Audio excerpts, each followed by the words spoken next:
Hello and welcome to ChinnyVision Summer 19 Q&A. Hello. Woo. I'm out here on ChinnyVision Rocks. The tide is coming in. I have a Fentimans, which I'm about to open. So I'm going to struggle to get out here. The tide's quite far out, but of course it's coming in. That's nice. And it's a lovely warm day, very warm. Wish I'd been on the beach all day, but no, that's not how it worked out. Went down to the loo. It was very nice. Anyway, you don't need enough of me yabbering on about stuff.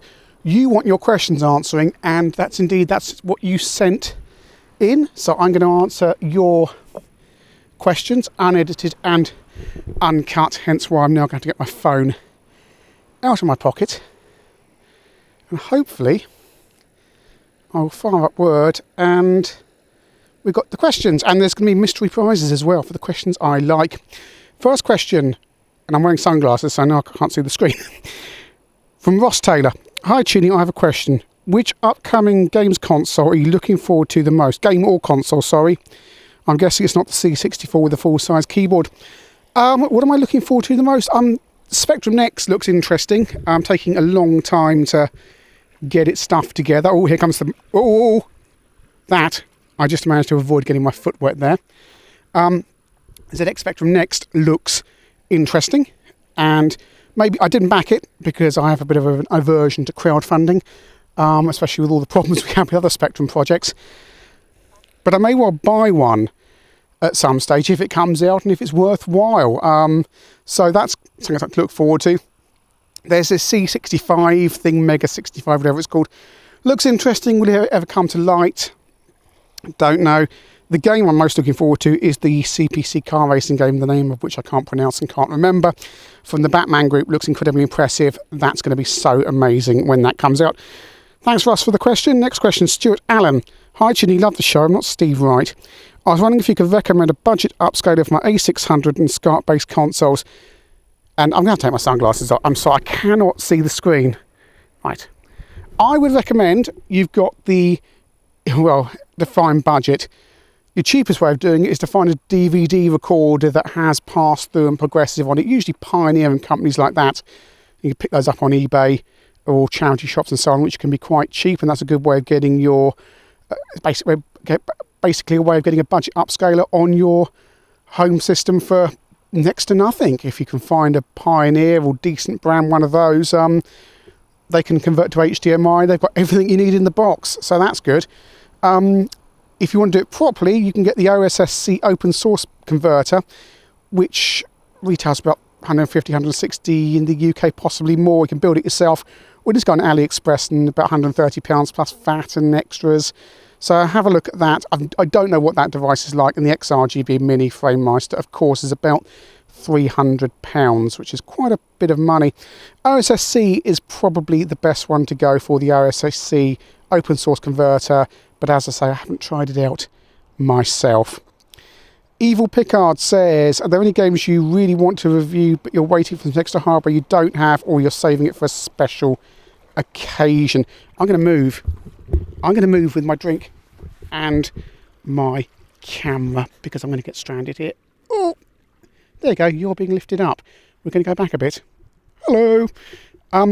Which hardware am I looking, which game would I like to play but I don't have the hardware for? Obviously there's the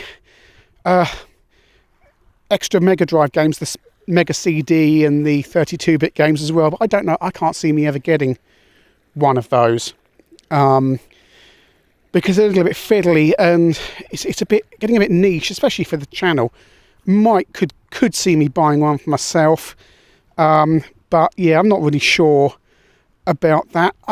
The one thing I really want to do is more Archimedes stuff, because I've got the Archimedes and it's just a question of getting stuff running. So look, you can watch me fall down a hole or something.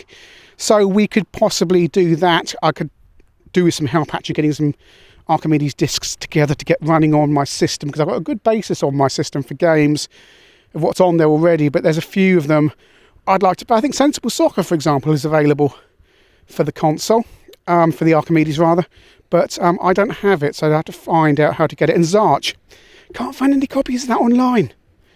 You can find Land. I've got Lander's no problem. But Zarch, no, that's more difficult. Let's pop you down. There. There you go. Nice bit of seaweed down there. Still carrying my drink, as you can see. So yeah, I mean, some help with the Archimedes would be good, if anyone can, because I'd like to play a few more of those games. Next question, as my phone shut itself down there. Richard Shaw Wright says, which YouTube channels do you enjoy who deserve more love, but people forget about them? Well, I like Nicky and Bunty on a Friday night with their live retro streaming. Not always retro, but some quite good stuff there. Stuart Ashens, obviously everyone knows Stuart Ashens. Mr. PSB's Train Sims, it's not retro, but it's really, really interesting. Go and check them out. I used to do them live. There's a whole archive of them online. That's Mr. PSB, and he'd drive trains around the place. We used to have a chat and a banter, and that was good. Geiger Punk, regular supporter of the channel, does lots of stuff over there in Wales. Needs more views, really. Could do with lots more views because the content's really good, and he just chats along and plays old games, mainly C64 stuff. He's got that C64 affliction. He needs an Amstrad CPC in his life. Another one with the C64 affliction is, of course, Australian Rob Hellfire 64, who's got a really good channel as well. I've not been watching enough of his stuff lately. I keep missing it because of the time difference. I've got a bit of catching up to do, but he's done some really nice videos, and of course systems you can get in Australia from Japan that you can't usually kind of get as easily over here.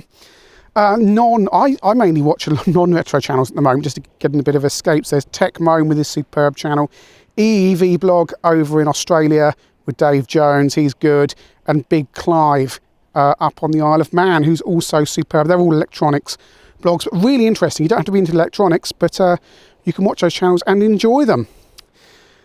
And I'm going to give Richard Shaw Wright a pen for that question. First of the mystery prizes. Richard Shaw Wright, pop me your address, you get a ChinnyVision pen, or even a ChinnyVision memory stick if that's arrived in time. We're doing more of those later. Let me know which of those you'd like. Dad Gamer UK. Hi Chinny, got a few questions for your summer Q&A.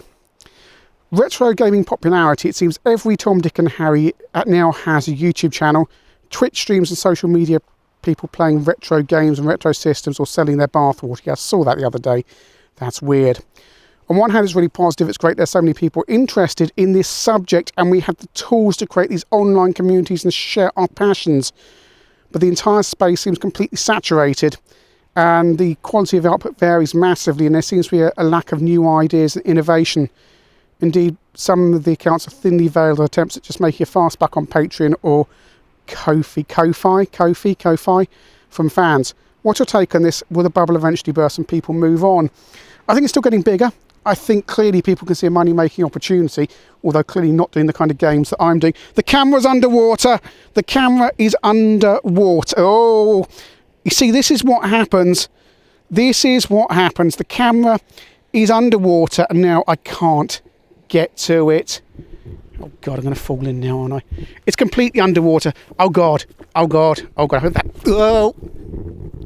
Da, da, da, da. I'm going to get in the water. La la la la la la la la la. Putting the microphone down to get to. Oh, bollocks. That went well. I need to get up on the rock.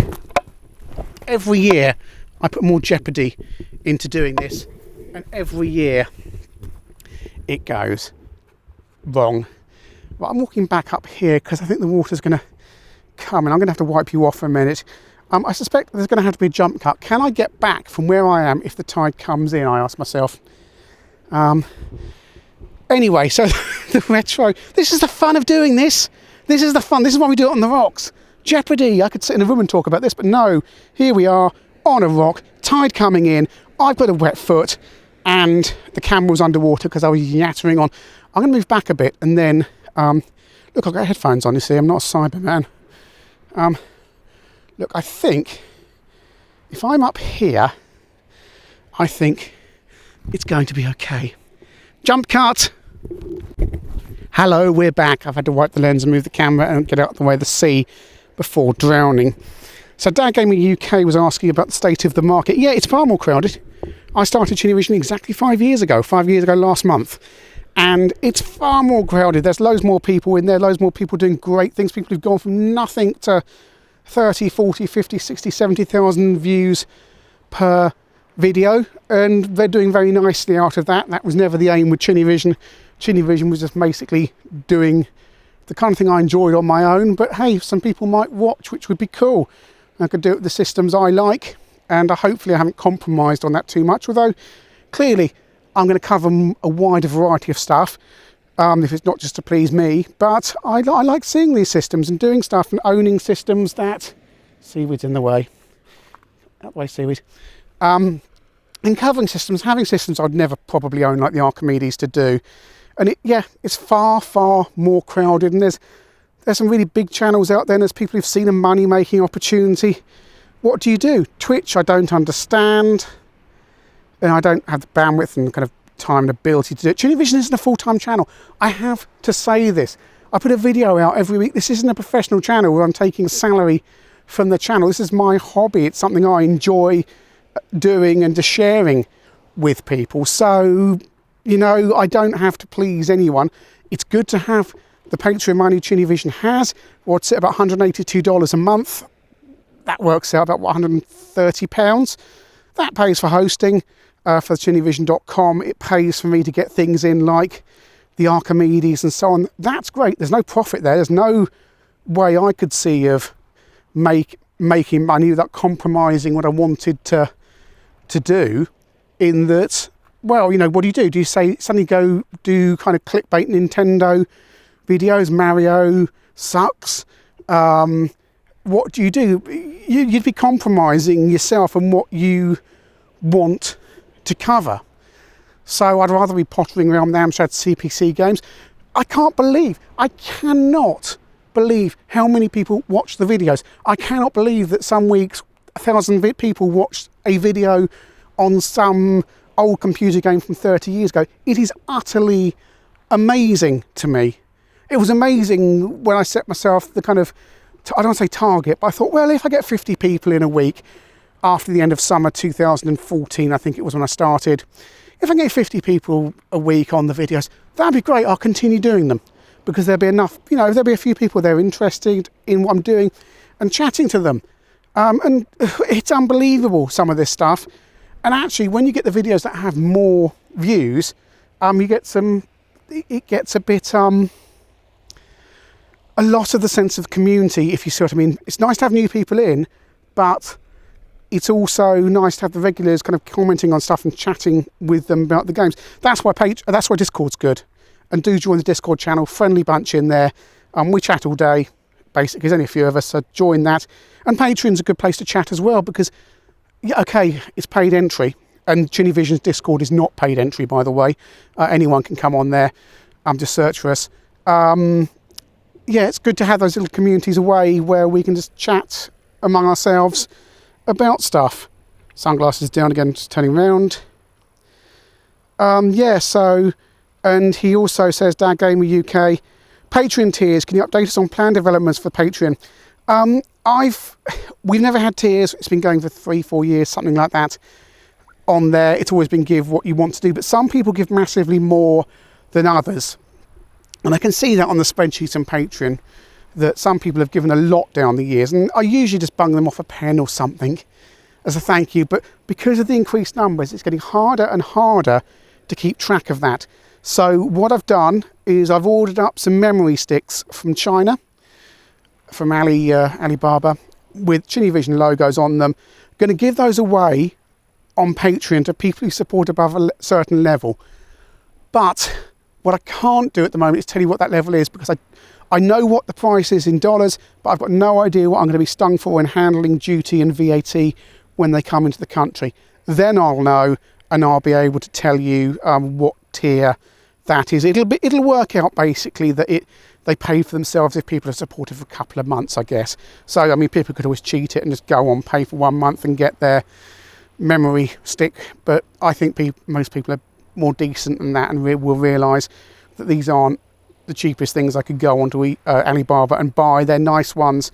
They're costing about $1.20 more than the ones I was looking at, because faster memory and just a nicer kind of shiny finish. So that's how I rolled with the pens. I could have made a lot of money on the pens if I just bought plastic ones, but no, I've got to go and buy the metal ones with the laser engraving and the rubberized coating.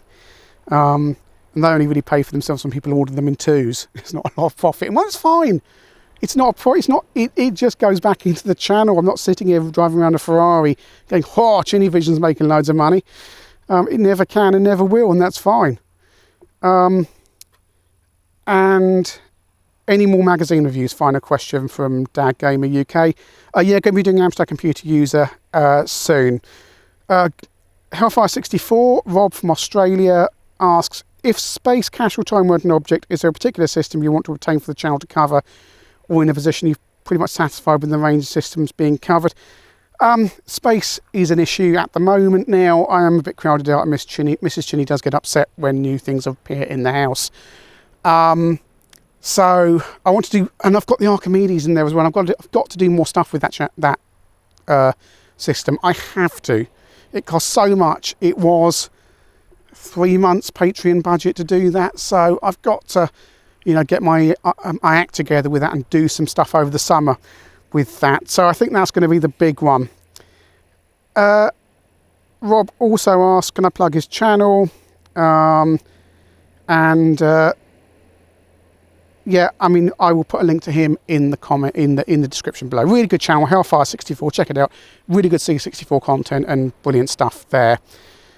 Matthew Scott asks, up, just a quick one. You've done the occasional collaboration. Is there anything you'd like to work with from the community, and what would you cover? Looking at working with Mr. Ken Shabby again on a Bond game, and check out his superb podcast Smirsh Pod, where he covered all the Bond movies and other stuff. So, and now he's doing action movies, and I think he might be doing sci-fi stuff next year. Check him out, lovely bloke, really funny on Twitter. Follow him, Mr. Ken Shabby. He's really good. Want to do another train video with Mr. PSB? I've got a funny attitude to collaborations, because I want to just collaborate with people who I think are going to add something to the video, as opposed to somebody who's going to add something to my clicks. Because there's an awful lot of this, right? You see this, people who are just kind of in each other's videos just to get the clicks up. And because it's not a business, because I'm not a professional YouTuber, none of that is important to me. What is important is the video, and I just want people on there that I want to talk to. Mr. PSB knows loads about trains, really interesting guy. And he knows loads about computer games. So doing Southern Belle with him was a really obvious thing. And Mr. Ken Shabby, same thing. Knows all about Bonds, owned Spectrum, had the +2 James Bond License to Kill, that wasn't License to Kill, Living Daylights pack. That's exactly the kind of person you want on. You hear all these podcasts where they have these people on, right? Who's this person on? Oh, it's a person from another podcast. And then that person whose podcast it is will go on their podcast, and it's all back scratching, and I know how it works, but I don't want to do that. If people come on, I want them on for the right reasons. Mark Heslop, right now, so I've still got my sunglasses on. Hi Chinny, can I shamelessly plug my C64 game I've been developing called Spacewalkers, which I'm aiming to break new ground in speed and sprite count. I'm going to put a link to that in the comments description below. Check that out. Chrissy asks, what are your thoughts on the Mega 65? It's another retro console. Yeah, I mean, it's like the Commodore 64 lot. I've got to have their Spectrum next, haven't they? I'm sure it's all good fun, but it's going to be interesting to see if it comes out. Might get one, might not. Certainly not crowdfunding it. Steve Anderson of Your Sinclair fame. Yes, that's right. Steve Anderson from Your Sinclair. Ahoy! The world needs another low-powered, ARM-based emulator device like I need an R scripted to my forehead. Barring the SNES Classic, which I actually love in a very real and tangible way, they're all a bit meh. I'm going to put this on the screen so you can read it for yourself. Basically, what he's saying is, what's the difference between emulation and the real thing, and what would you like to see? Basically, it's too small for text for me to read. Basically this, right? Real hardware looks different. It sounds different. We know that. We can look at a bread bin C64. Even that looks different to a C64C. So, it's different. And one day all we'll have is the FPGAs. That's cool. And the emulation. We can play on those then. That's absolutely fine. But at the moment, we've got systems. So let's use them. A lot of these things are just cache-ins. We all know that. Businessmen see an opportunity to bring a console out. They've often got no affinity with the system. But, you know, bring it out, flog it to people. That's cool. What can you say, really? It's the way it is, unfortunately. Yeah, so... And they're convenient. They are convenient, as Steve says in here. He says, you know, they're massively convenient. And he's right. A C64 Mini is convenient. Is it more convenient than the Raspberry Pi? You can just buy preloaded with games, illegally granted. Well, yeah, you could play every game from every system on the Pi for the same money as a C64 Mini, probably less. Or a bit more if you're going to buy an off-the-shelf system. It's good people play games, right? It's really good people play games. But we are in the business of trying to keep these old systems on the road. One day we won't be able to, but at the moment we can, so let's do it. I'm going to move the camera. Right, so I just had to move because I was going to get stranded on that rock. Put my drink there to keep it cool. So, yeah, thanks. Very interesting question, Steve. And for that, you win a C64 Mini. Yes, you're going to try out the hell of the C64 Mini yourself. Not only are you Unix, your Sinclair writer, but you can have one of them in your house to do with as you wish. So well done to Steve for that. Next question, blue tinted left back. Obviously you've monopolised the middle-aged man audience on YouTube, but do you think your audience has different priorities or interests since you started the channel? Hasn't really changed. I don't pore over the YouTube statistics, although I've always found it very interesting demographic, which is basically 40-year-old blokes and not many other people. This is why other channels try and have a broader appeal, I think, because clearly this market is limited, but it doesn't matter because that's ChinnyVision, it's fine. If this was a radio station or a TV channel, they'd go, no, we want housewives, that's what we want this. No, ChinnyVision is 40-year-old blokes, that's fine. And I don't know if people's priorities have changed. You've got more people coming in to use the hardware, more people saying they buy stuff. Hardware prices have gone up. Some people say I've pushed hardware prices up myself. I don't think I have. I think ChinnyVision is too small, really, to do that. There's other channels who have far more views than me, people in the 100,000s. And, yeah, I want some drink, who can push stuff up. Yeah, I don't see that we might be doing it in a small way, but I can't really see ChinnyVision pushing the prices up. But yeah, the priorities are more people have come on board basically, and more people want to add hardware to their systems to do stuff, which is really, really cool. And that's what it's about, using it and you know, having fun with it. So, and before it, there's a lot of people just watching it, and I've been told people have bought systems because of ChinnyVision. People have looked on the Amstrad in a different way because of ChinnyVision. And it's not an Amstrad propaganda channel. I was trying to show the, you know, everything. And if it's interesting because there's clearly a CPC user who gets really upset every time I post a video with the CPC version is the worst, because you get the downvotes always comes from Germany. It's really weird. And for that, I'm also going to award a prize. I'm going to award that handheld game thing I reviewed last year with all those Nintendo games on it. Lucky blue tinted left. Actually, it's not a bad system actually. And you can put stuff on an SD card in it. And you can hackable as well, I believe. I couldn't be bothered going into that on a channel review, because also people get funny when I do stuff like that, and really sometimes it's just, this is keeping me amused as well. I have to do stuff that keeps me amused in what I'm doing, not just churning up the same thing every week. It's a hobby, not a job. I've got to be able to do stuff I want to do. I've kicked my drink over.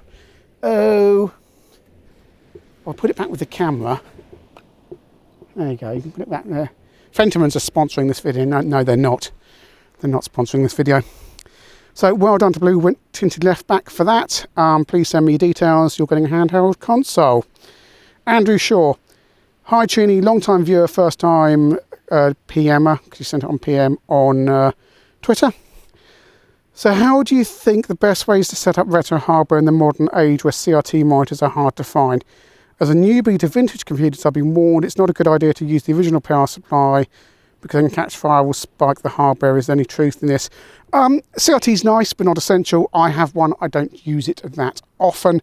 The main thing is just playing the hardware and enjoying it, and you can get CRT out when you want to. He says, dropping his bag with the recording equipment in it, because they're hard to maintain. Not everyone's got the space. I got an Acorn monitor I got a couple of years ago. That's fine.